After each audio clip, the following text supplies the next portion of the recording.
ሲጀመር ሁለት ሀብል ለምን ያደርጋል? ምን ችግር አለው? ፈልጎት ከሆነስ እሱም ብቻ ሳይሆን ሀብሉን ካደረገ በኋላ ነው ነገሮች በጣም እየተቀያየሩ ያሉት። እኔ ይህንን ሀብል ያደረግኩበት የራሴ ምክንያት አለኝ፣ የራሴ ትርጉም አለኝ። ገባ? በቃ ስጦታን ያደረግኩለት ምንም የተለየ ነገር አይደለም። ወርቅ እኮ ነው አይደለ እንዴ? ምን ችግር አለው? ስለዛ እኔ ደግሞ አይምሮ የነጻ የሚሆነ ይህን ሀብል ስታውልቅልኝ ነው። በፈቃደኝነት አውልቅ ወይኔ በግድ ላውልቅልህ? ምን ያልፈልግ እናውልቅልህ እንጃ ዴቭ ይኸውልህ እንድታወጣልኝ ነው የምፈልገው። አንተ አታውልቅልኝ አልፈልግም። ምን ያናውልቅልኝ? ሲጀመር እኔ ሀብሉን እንዳሉ ምን ያናውልቅልኝ? ተበጥስታላችሁ አላውልቅም አብርሃም አንድ ያውልቀው ነው ወደ ቀልብ ትመለሳለህ። አንድ ያውልቀው አላውልቅም። ይቅርታ ማለት እያስጨነቃችሁት እኮ ነው። ምንድን ነው የምናስጨንቀው? ከዚህ በላይ ማስጨነቅ አለ?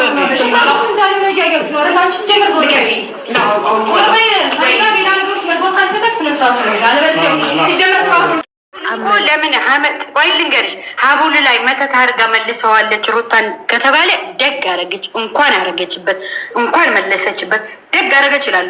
መስቀል ላይ ግን ሀብል ላይ ያለ መስቀል ላይ ተደርጎበታል ተብሎ ከመጣ ግን ሩታም አትቀርም፣ ማንም ይቀራል እንጂ መስቀሌ ለማንም አልሰጠውም። አረብ ሀገር አንገቴ መስቀል አስሬ ነው የመጣው። ተረድተሽኛል? በሃይማኖቴ ተጠይቄ ክርስቲያን ነኝ ተብዬ ሃይማኖቴን አክብሬ ሃይማኖቴ ሰው ሳልነካ ተከባብረን እየሰራው ነው።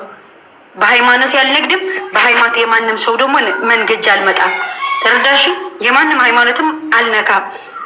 የማንም ሃይማኖት መጫወቻም አይደለም። ከማንም ላይ ማንም በላይ ደግሞ ሃይማኖቴ ለኔ አንገቴ ይቀላል እንጂ በሃይማኖቴ ቀልድ አላውቅም። ነገም ዛሬም ማርያምን እያለች እንኳን እሷ በማርያም ቀልድ በውሸት ያላረገዘች ማርያምን እያለች በሃይማኖት የምትነግድ ነው። ይሄ ደግሞ ችግር የለውም። ዛሬ እዚህ ወርቅ ላይ ሽዊት ወርቅ ላይ ቢደረግ እንኳን ማለት ነው መስቀል ስላለው ያድነዋል። አያሳምነው ለመራቅ የፈለገው ሲስተም ነው። ናርዲ ሀበሉ ላይ መስቀል ስላለው መተት ሊደረግበት አይችልም። መስቀል ስላለ አይደረግም። ነውር ነው። ሊኖርም አይችልም። አይደረግም። ብቻው ከመጀመሪያ ሀብል ብቻ አስረው ቢሆን ኦፍኮርስ እንጠረጥራለን። ትያለሽ ሰው እንደሚለው ሀብል ላይ ትያለሽ እንደ ሰዓት ሀብል ብቻው ሀብል ወርቅ ነው። ይደረግ አይደረግ የማውቀው የለም። መስቀሌ ግን የቀረሽ ትቀራታለች። መስቀል ኔቨር ዳዊት ለምትባል ደንቆሮ መተታም ባለዬ የትልቅ ተንከሲስ የልጁን እናት የወለደችለት ስንት መከራ ያሳለፈችለትን አዋርደህ እቺ ሸርሙጣ ትናንትና ጉቦ ስለሰጣቻቸው ላንተና ለእህትህ አዋረድካት አይደል? አቁመህ ነገ ልጁ ይፋረድሃል። አስተያየትም ይሰጥካል። ልዑል ይፋረድሃል። ይሄን ለማወቅ እንደው ይሄን ማወቅ አለብህ።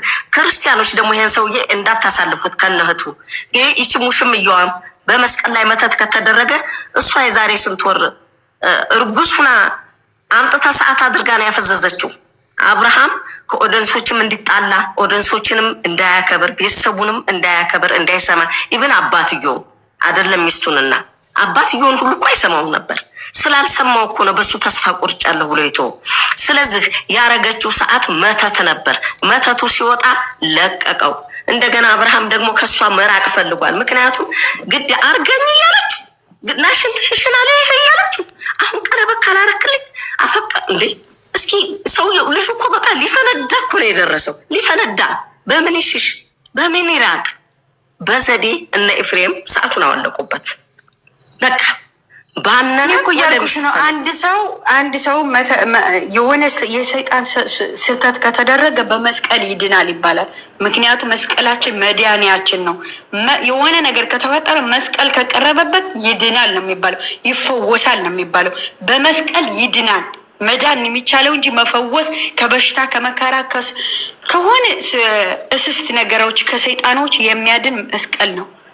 መስቀል ደግሞ ለማንም ነገር መስቀሉ አዳነው። ታዲያ አደረገችለት አዳነው። ወንድምየው ግን ይሄን ካልፈታሽ እያለ ነው። ይሄ 666 አምላኬ ልንገርሽ ማለት ነው። የሚካኤል ልጅ ሩታ መልስ ሰጠችም አልሰጠችም አይመለከተንም። ስለመስጠት አለመስጠት አላወራንም። ግን በዛ አይዲያ ይዞልን እንዳይመጡ ነው ከአሁንን እኛ የምንጭኸው።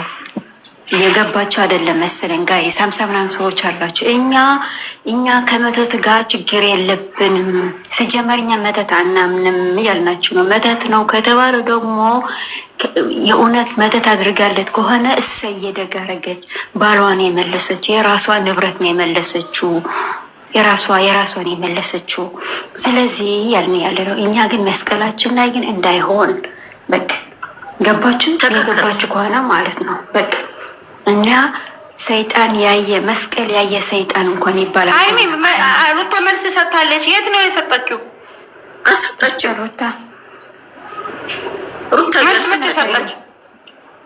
ሩታ ያለችው አንተና ክብር እንድትመጣ አልፈልግም ነው ያለችው።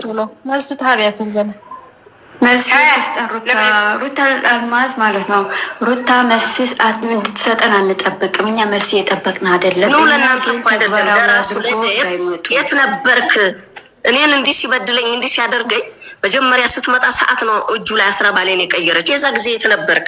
እንዲህ እውነተኛ ከሆንክ ዛሬ ለሄርሜላ ጠይቃኛለች ብላለች ብለህ ካልክ እኔ የልጁ እናት ይህን ያህል ጊዜ ስትሰቃይ የት ነበርክ? በእውነት ለእውነት ከቆምክ ለምን አላለችም ነው እንጂ እኮ ያልኩት ለእናንተ እኮ አይደለም። መልስ ትስጥ ያልኩት እዛው መልስ መስጠት ነበረባት። እንደገና ሴትዮዋን ጎኗ ቆማ ጭራሽ ስላደረግሽበት ነው ፈስ ያለበት ዝላ አይሽልም እያለች ስትል አፍሽን አትክፈች። እኔ ብሆን እንደ የፈለገ ነገር ይሆናል ወላደም ወላ ምናምን። አከበረቻቸው እኮ ብዙ ጊዜ ሰገደችላቸው፣ ተንበረከከችላቸው እኮ ለአብርሃም ቤተሰቦች። በእውነት አልተቀበሏትም እንጂ በሏት፣ ሰሩባት፣ ተለወጡ። አሁን ደግሞ ወደ ሌላ ሄዱ። ስለዚህ ልጁም አልታያቸውም። ነገ ይሄ ልጅ አድርጎ ምን ይለናልም አላሉም።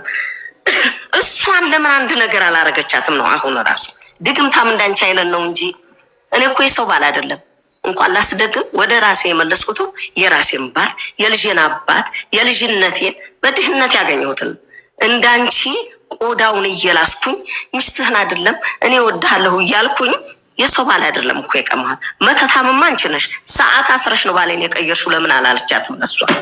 በቃ በእርግጥ ብዙ መናገር አትፈልግም እሷ ልጅቷ፣ ሁሉም በሆዷ ነው። ግን ይሄም ማለት ነበረባት ነው ለሱ። ኤኒዌይ ብስራት የኔ ውድ እንዴት ነሽ? ደህና ነሽ? እሺ ሌናት ልንገርሽ እህቴ ማለት ነው ውዴ፣ ሩታ መናገር እንኳን አይጠበቅባትም። ግን እኛ ሰዎች ስንባል መተት የሚደረግ ከሆነ ባሏ እርጉዝ ሆና ቤተሰቦቿን ትታ እሱን አምና ብቻ በነበር ለምን አላደረገችም? ልጅቷ እኮ ጭወች ደከመንትኛ ዝምታ መረጠች እኮ ሩታ ዝም ማለች እኮ መጫወትታ አደከማት እኮ። እኔ መጨረሻዋን ነው እንደውም ልሽ አደከማት በጣም። እህቱ ቤቱን አይታችኋታል። አንድ ቀን ውሃ ጠምቶሻል፣ ደክሞሻል፣ ቁጭ በይና ውሪ ያለቅስ የለም እኮ እቺ ልጅ ወላሂ ወግቧን ይዞ ቆማ ነው ከነሱ ጋር ስትከራከር እስከምትወልድ ድረስ።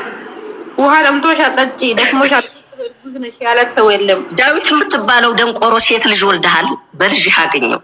ወንድምህ በሩታ ላይ ያደረሰውን ግፍ በልጅህ አገኘው። እኔ በእህትህ በምናምን አለለም። እህትህ እንዳንተው አረመኔ አሪዎስ የቤቱ አንጋፋ ልጅ ድሮ በሳጠራ ቤት በነበራችሁበት ሰዓት ሌሊት እንደወንድ ጭቃ እያቦካች ሁሉ እንደምትመርክ የጉልበት ስራ እንደምትሰራ ሁሉ አንድ ወቅት የቤታቸውን ታሪክ ሲያወሩ ሰምቻለሁ። ያ ሁሉ ተረስቶ ግን ዛሬ ሩታ ከጎን ሆና እንዳልፍለት ያደረገችውን ወንድሟ ደግሞ በሩታ ላይ ያደረሰውን ግፍ ባለመገምገም ከሩታ አፍ ነጥቃ ከልጁ ላይ አንስታ ልጁን አስክዳ ለሄርሜላ ሴትዮዋን ጎትቷት ይዘ የመጣ ችግር አለበት እሱ ራሱ። ድሮን እያስቀበጨ መጀመሪያ ዩቱብ ውስጥ ለመከፍት ነው እያስቀበጨ የነበረው። ዩቱብን ከፍቶ ለማስቀበጥ ጀምሪያው ኤፍሬም እኮ አይደለም ያመጣት ዲም የሚባል እኮ ነው። አቃሉ ትልቁን አልኩሽ። ዩቱብ ሳይከፈት በፊት ወደ ከሩታ ጋራ ነበር። ዩቱብ ተከፈለና ተቀየረ ወደ እነዛ ገበያ ወደዛ ስላለ ብር እየተሰጠው ነው እኮ። ቀላላት እንደሷ ስንት ጦር ነው ያሰለፈችው በገንዘብ አይተሻል። የቤት ኪራይ የከፈለችለት አንድ ረዥም አይተሽ ከሆነ የቤት ኪራይ ከፍላለች። የምን የቤት ኪራይ ነው የምትከፍለው? ኬት አምጥታው ነው የምትከፍለው? አብርሃም ደግሞ አግስቶለታል። አረ ወደዛ እናንተ ብር ቢኖራት ኑሮ እንደዚህ ክብሯን ዝቅ አድርጋ ትሰራ ነበረ። ያማቸው የምን ብር ነው? ችግር አመናጢ ናት ከኔ የማትሻለው። የሀብታም ልጅ ናት እየተባለ ነው እንግዲህ የሚያስብ የምን ሀብታም ብትሆን ለምን ትላላለች እንዴ? ከሽያኔ የለቀመች ልብስ ያማመን ነው። ባለየናታ ዘልዛላ ናታ። ይህንን ባህሪ ከእናቷ ነው የተማረችው። ምክንያቱም በሆቴል ያደገች ነች። ከልጅነቷ እንዲህ አይነት ታሪክ ያሳለፈች ነች። መቼ ተቀጣች? እንዴት ከየት ታምጣው? የሌለውን ከእናቷ የወረሰችው ነው። ይህንን የሰው ባል መቀማት፣ መላላስ በእውነት አፍቅረው እንዳይመስላችሁ። እኔ ግን ማለት ሰው ወላቀናግረን የሚያስወጣት ከቤት ለምን ዝም እንዳለች ብቻ ነው ግራ የገባኝ። እኔ ይሄንን ነው በቃ ሩታ እኔ በእውነት ዝኩኛ አሁን እኔ ኢትዮጵያ